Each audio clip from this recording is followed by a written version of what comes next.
welcome and lovely to meet you, Sonia. Hello, Simon. Great to meet you too. Thank you so much for having me today. Listen, it's an absolute pleasure for everybody. Right, you are the Senior Global Director of Sustainability at the Heineken Company.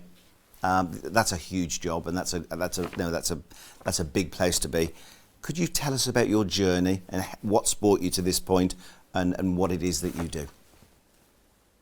Oh, very happy to, Simon. So I guess to start with a bit on my journey. So I'm a bit of a sustainability lifer. I've been working with companies for over 2 decades to really drive positive impact on society and the environment in a way that allows businesses to thrive. And really, for me, it's a passion. And it's one that got ignited when I was at university. In my last year of chemical engineering, I got really struck by the Exxon Valdez spill. I had to choose a thesis when I was doing chemical engineering, and I had the flexibility to choose anything I wanted. And I chose remediation of oil spills, which may not sound the most exciting, but really it was. And the But reason very I chose important. it is very, very important. And actually, especially at that time, in the late 80s, we'd had this awful spill in Alaska in a pristine marine environment. And the images of those birds soaked in oil and looking at the destruction really made me think, this doesn't feel right. This really doesn't feel right. I think there's a real role for business to be a force for good. And that's really shaped my career and brought me to where I am now. And where I am now, I feel hugely privileged to lead the sustainability agenda globally for Heineken. Sustainability isn't something that's new to Heineken. We've been doing it for many years. Our first strategy came out in 2009, but we did refresh our strategy, which we call Brew a Better World. And we laid out our ambitions, looking at what we wanted to achieve to 2030 and beyond. And the three pillars that we have are environment, social, and responsible consumption. And very cleverly, some creative person in my team managed to put it on a beer coaster, which you can see behind me. And this really is what's driving action across the business. My role is a bit like the conductor of an orchestra. So we orchestrate delivery across the Brew a Better World agenda across the business. And with my wonderful team, we have the pleasure of working with many functions who really drive the action. So with supply chain, who work with the breweries around the world, with our procurement team, who work with our suppliers, with commerce, who decide what products we're going to create for the future, with finance for how we're going to invest behind it all. So really, my role is about working across the business to drive the agenda forward, but also to embed sustainability across our regions and our operating companies to bring sustainability to life. How have you found that this has been taken on by your peers and the key people within Heineken itself as a topic and as a subject? Are people really getting behind this cause? Yeah, massively. When we came out with the strategy back in 2021, one of the things that had very clear support of is the leadership team. And it started there from the CEO and down to say, actually, this is one of the main priorities, and it's integrated into our strategy in terms of how we want to operate. And there's real traction in the business in terms of really looking for solutions. And some of the things we're doing aren't easy, but really it's about having that commitment to say, we want to work through it to really navigate tangibly what difference can we make? How do we make real things happen on the ground? And when I speak to people across the business, there's not many people who aren't interested in being involved in the agenda. When I first started 2 decades ago, it was a very different story. Now we're pushing on the open door. And the real question is, how do we deal with some of the challenges that we see ahead? And are you seeing people living it, not just ticking the box saying, yeah, that's great, we'll sponsor it, but people actually living the words and living the things behind it? Yeah, very much so. I think the ticking the box days are done. That's at the beginning of the stage when you set out your strategy. Really, what we're finding is now we're in operationalization mode. We're in execution mode. It's about making it happen.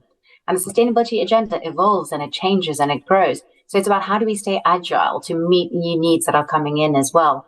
So it goes way beyond the box ticking exercise. If I look at the extent to which we've mobilized action and the number of teams that are involved across the business, it's way beyond anything that we've seen in the last few years. So I think we are now in a critical stage from a Heineken perspective in terms of really focusing on delivery and driving real action on the ground. Do you have any special examples of anything that's done that's really inspired you that your teams have actually achieved or started to achieve? Yeah, very much so.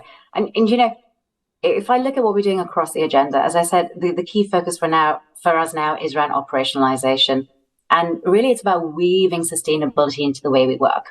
And if I double click a bit on climate change, the main topic that we want to talk about today, just to give you a sense of what does that actually look like. So when we came out with our ambitions, we set an ambition to be net zero in scope 1 and 2 greenhouse gas emissions by 2030. Now, those are the emissions that are in our direct control. So, for example, in our breweries, we also have a long-term commitment to be net zero by 2040 across our full value chain, and an interim target that by 2030, we're going to reduce our scope 3 emissions as well. Those are the emissions that are not in our direct control. So upstream with our suppliers or downstream with our consumers and our customers, for example, in terms of cooling our product. So we have the target. The work that's happened super tangibly is now to develop those plans for how we're going to deliver those goals. So all our operating companies are developing roadmaps to say what are the solutions we are going to implement to meet the net zero ambitions. What's the glide path to net zero? We're then also assessing what's the investment that's needed to really help make that happen. And we're integrating this into our long-term strategic planning process, as well as our annual planning process. And we're ring fencing the investment so that we are investing behind decarbonization. And for me, it's also about mobilizing our people and bringing them along on the journey and really looking to see how do we incentivize delivery. And we've identified 3 indicators which are linked to the long-term incentives for our senior managers. And that's around carbon, water, and gender. For us, this is a very joint up agenda, and we need to look at it as such as well. Now, that sounds a lot like process, but there's a lot of action that sits behind it, real stuff. So, for example, in South Africa, we opened a solar plant last year to meet our electricity needs in our Sedibeng brewery. We have 14,000 solar panels that rotate with the sun, and it reduces our carbon impact by 30%. In Cambodia, we opened the first of its kind bioenergy plant in Phnom Penh in our brewery there. We're using rice husks, which is a byproduct of agriculture, to meet all of our thermal energy needs. And the really tricky scope 3 emissions that I mentioned before, this is where collaboration is so, so important. And we're working with our cooling suppliers and with our peers in possibly a cheesily named coalition, which is a coalition of cooling suppliers, to really incentivize them to set science-based targets and identify innovations for low carbon cooling. So these are real things. But for me, it really starts with, what's your North Star? What are the targets? And then having the plans behind it and then figure out who you can partner and collaborate with to deliver it. So real stuff. Some fantastic examples there of amazing things that you're achieving. So thank you for that. Now, look, Heineken is enabling Peace One Day to manifest a constructive narrative that informs and inspires and engages impact and sponsoring events like this event. Climate action is amazing, and that support is always appreciated from Peace One Day. What motivates you? What motivates you, and what is important to you? Yeah. So if I look at climate change, given the magnitude of the action that we need to really drive, no one organization is really going to do this on its own. It's going to require collaboration across companies, governments, civil society, academia, and people as well. It's incredible. If I look at the IPCC report from last year, behavior change has a huge role to play. They assess that behavior change could help reduce greenhouse gas emissions by 40 to 70% by 2050. That's huge. That's people doing things in their everyday life in terms of energy and heating, the food they eat, the transportation that they use. Those are real things that people can do. And also for institutions, businesses do have to look at how do we change the way we work to support the decarbonization agenda. And for us, that's also really about learning. It's about learning from what others are doing. And that's why we're so supportive of Climate Action Live. We really believe in the power of storytelling. And that's amazing. And really, it's about storytelling to inspire and drive action. That's sort of soup. That comes across with so much passion, which is so beautiful. We have a climate crisis on our hands. Nobody could question that.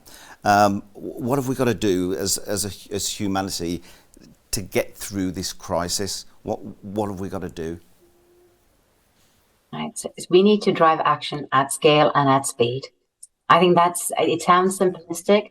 This is really at the heart of it. There's a lot of things that are happening at pilot scale. We really need to think about how do we accelerate what's happening. And it's really about every spectrum of society playing its part. So for governments, it's about what policies and regulations can we put in place to support decarbonization. There are some countries in the world where we can't have renewables because the policy and the infrastructure doesn't allow us to do that. How do we change that? It's about being super targeted about what are the solutions that we need and how do we scale them. It's about finding the investment and the right investment vehicles to make sure that they happen not just in one place, but as global solutions as well. So if I look at, what it is, I do think we need to have hope. I'm an optimist. If I wasn't, I wouldn't be doing the job that I have. I think I have to be an optimist, but I think we all have to be optimists to look at, what are the tangible solutions and what is it that we can each do in our lives, in our private lives, in our work lives to really drive the carbon agenda. But more than that, really look at what's our contribution to society as a whole and what do we want that to look like. Knowing where we are, do you think we're capable of turning it round? Have we gone too far? Are we in a place where action now, tangible action, can really change things immediately? Absolutely. I know there's some really quite gloomy facts that have come out in terms of where are we. Our emissions are still going up. So what we're doing now isn't enough, and that's the honest truth. And that's as a global society. So I do think we can turn it around. And I think if we don't believe that, it won't happen, very frankly, because we have to have the belief that the actions that we take now can drive the change. We need to see a reduction in greenhouse gas emissions. We need to see the right policies in place, the right actions being taken to really make that happen. So yes, I do think it's possible, but it does require a mobilization, the likes of which we haven't seen. So to draw a parallel, Simon, we saw it with COVID. We had a global pandemic on our hands, and it was awful to see how people's lives were affected. What I was amazed by, though, is how we mobilized to find a cure. And the way people came together to say, right, here's the cure and here's how we deliver it. Here's how we deploy it globally. That was really quite impressive. Yes, with its bumps and its humps, but it was quite impressive to see. I would love to see that urgency in terms of action around climate change. Yeah, look, that's a great comparison, and pulling those two things together is amazing, because that's a very real example of how it can happen. Are you working with other businesses, similar businesses as well, to try and join together to make this happen? Yes, absolutely. I think it comes back to what I said earlier. Collaboration really is the key in a lot of the issues that we're talking about. Let me give you one example that's related. So clearly climate change is going to include water stress, and we are seeing increasing water stress where our breweries operate globally. We currently have 31 sites globally that are in water-stressed areas. We've started action in 26 of them for what we call water balancing, which is about replenishing the watershed for the long-term health of the watershed. Now, what we're really trying to progress is what we call collective action. We really believe that collective action is the way of driving systemic and long-term change for watersheds. And in Indonesia, for example, we're working in collaboration with a number of other companies. That includes Coca-Cola and Danone, Unilever, and a bunch of others, including the government and local NGOs, to really say, what are the actions that we can take? What are the conditions in that watershed? And what are the solutions that are right? So I think it is through long-term programs and through collaboration that we're really going to see those solutions that are going to sustain over time and drive the impact that we want to have. I mean, what is amazing is just in 15 minutes, you've been all over the world talking about all amazing projects that are going on, and your passion for it is absolutely phenomenal, which is brilliant. Just one thing that I think before we go, and I could definitely carry on for another hour, but if people would like to find out more about your sustainability mission, how can they do that? How can they find out about what you're doing and how you're trying to push that forward? Well, people can find out more by going to our website at www.theheinekencompany.com and navigating to our sustainability and responsibility page. We have a very easy to watch 2.5-minute video, and we also have detailed information as to what we're doing across Brew a Better World. We also have our annual report, which has integrated within it a lot of sustainability information, including case studies and examples of the amazing work that's happening across our operating companies. We are also active on social media, so please look out for us, the Heineken Company, on Instagram, Twitter, and LinkedIn for ongoing examples of what we're doing across the business and our value chains to brew a better world. Well, Sonia, thank you. You're an amazing person, and that's been absolutely inspirational. Thank you for your support. It really is appreciated. Such a pleasure, Simon. Thank you you. so much. Thank you.